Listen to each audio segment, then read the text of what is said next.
হরে কৃষ্ণা, সকল শ্রীচরণের প্রণাম। তো সবাইকে মকর সংক্রান্তির আবার কৃষ্ণ প্রীতি শুভেচ্ছা। তো এটা মকর সংক্রান্তিতে ভগবানের জন্য তৈরি করা কিছু পিঠার ভিডিও। তো চলুন দেখে নেওয়া যাক কী কী তৈরি করেছিলাম এবং কীভাবে আপনারাও ঘরে খুব সহজেই তৈরি করে নিতে পারেন।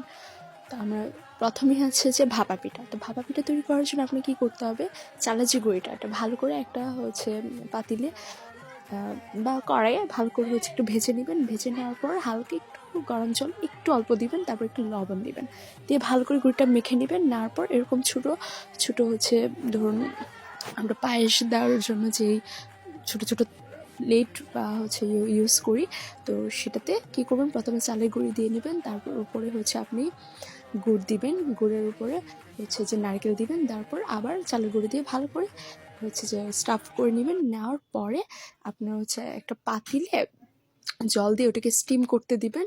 তো স্টিমের উপরে আপনি ইউজ করতে পারেন জালি, অথবা ইউজ করতে পারেন রাইস কুকারের উপরই যে সিদ্ধ করা যে তাক সেটা, তো সেটাতে দিয়ে দিবেন, দিয়ে ঢাকনা দিবেন। তো ভাপ হয়ে আসলে তখন দেখা যাবে পিঠাটা হয়ে গেছে। এখন চলুন আসি পুলি পিঠা কীভাবে তৈরি করবেন। তো পুলি পিঠার জন্য চালের গুঁড়িটা ভালো করে মেখে নিতে হবে, সেখানে গরম জল অনেকটা দিতে হবে, অনেকটা আমরা ময়দা বা আটার ডো যেভাবে তৈরি করি সেরকম রুটি বানানোর জন্য সেই ডো তৈরি করে নেবেন। তারপর ওটার ভিতরে আপনি দুইটা ফিলিং দিতে পারেন। একটা আপনি নারকেলটা ভেজে ধরুন আইদার চিনি দিয়ে নর্মাল চিনি দিয়ে ভাজতে পারেন, অথবা আপনি খেজুর গুড় দিয়ে ভাজতে পারেন, সেটা ফিলিং দিলেন। অথবা আরেকটা যেটা করতে পারেন, না ভেজে জাস্ট নারকেল আর সাথে একটু চিনি দিয়ে মিক্স করে দিতে পারেন। তো এখন আপনি ধরুন ফিলিং করলেন পুলি পিঠার। তো ওটাও দুইভাবে করা যায়। একটা আপনি নর্মাল জাস্ট তেলে ভাজলেন, আর আরেকটা যেটা করতে পারেন সেটা আপনি দুধ পুলি করতে পারেন। তো দুধ পুলি করার জন্য আপনার কী করতে হবে, যে পাতিলে দুধটা ভালো করে জাল দিতে হবে। জাল দেওয়ার পরে সেখানে এলাচ অ্যান্ড আপনার একটা তেজপাতা দিয়ে দিবে, তারপর পুলি পিঠাগুলো দিয়ে দিতে হবে, জাল উঠলেই হয়ে যাবে। এখন আমরা আরেকটা যেটা করেছিলাম সেটা সুজি পিঠা।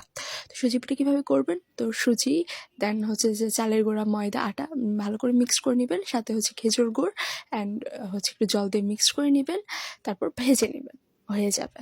তো এই যে দর্শন করুন ভোগ। তো ভগবানকে আমরা পিঠাগুলো ভোগ দিয়েছিলাম। তো ভোগ দর্শন করলে দুর্ভোগ কাটে। সবাইকে আবারও পুলি পার্বণের শুভেচ্ছা।